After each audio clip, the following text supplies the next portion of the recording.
Richard and I met in the fall of 1981 in a gay bar in the East End of Montreal. In those days, if you were interested in somebody, you'd ask the waiter, buy this person a beer. And I did. An old man looks at photos. It was love at first sight, for me anyways. Title appears after Caregiving, Daniel's story. Daniel is sitting in a living room. Richard and I had just a normal life, basically. In 1982, we saw a copy of Time magazine, and they had a story about GRID, which is the gay-related immune deficiency acronym that was used prior to HIV/AIDS. Both of us read the article, and we just looked at each other. And then in 1986, Richard had to go for a serious back operation. So he went through the tests and everything like that. And the rheumatologist basically told Richard that he was HIV positive. HIV-related books on a table. Richard lived a life between 1986 and 1992 on borrowed time. I can recall every year around the anniversary of the surgery, praying to God to give me one more year with Richard. He just became sicker and sicker. Towards the end, he didn't want to talk to me. He didn't want to be around me. I didn't know how to comfort him. I didn't know how to help him through the journey that he was about to face, because we knew the end was coming. It never came across my mind, should I leave? Can I deal with this? That was never a thought in my mind. Richard passed in September of 92, and at that time, most funeral homes still were refusing to deal with people who died of AIDS. We knew the one that would take Richard's funeral arrangements. After the memorial service, it really hit me. It hit me that I was all alone. I fell into a very deep, dark depression.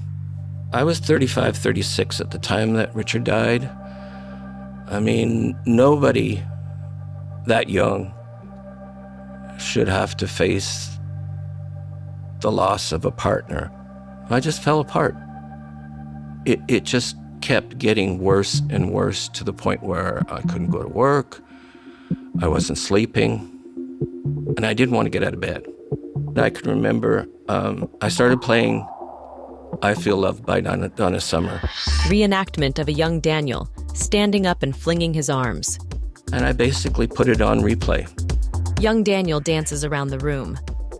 And I cried, and I listened to that over and over and over again for almost 8 hours, until I was so exhausted, I just fell asleep. He lies back on the couch and falls asleep. It was at this point when I said, I really want to get better. I contacted ACT, which is the AIDS Committee of Toronto, started seeing a grief counselor. I joined an AIDS survivor grief group. For the gay community, especially the gay men's community, grieving became a public thing. The community came together. They would have vigils, and Toronto created the AIDS Memorial, which is behind the 519 Community Center in the village. Putting Richard's name on there was extremely important for me. Toronto's AIDS Memorial. It was a way for me to grieve communally with other people who had been in my situation. The last time I was in Toronto, which was 2021, I went and visited the memorial. It's nice to see that in those earlier years, where you have literally hundreds of names, that today there's only a few names that are posted on a yearly basis. There isn't a day that goes by that I don't think of Richard.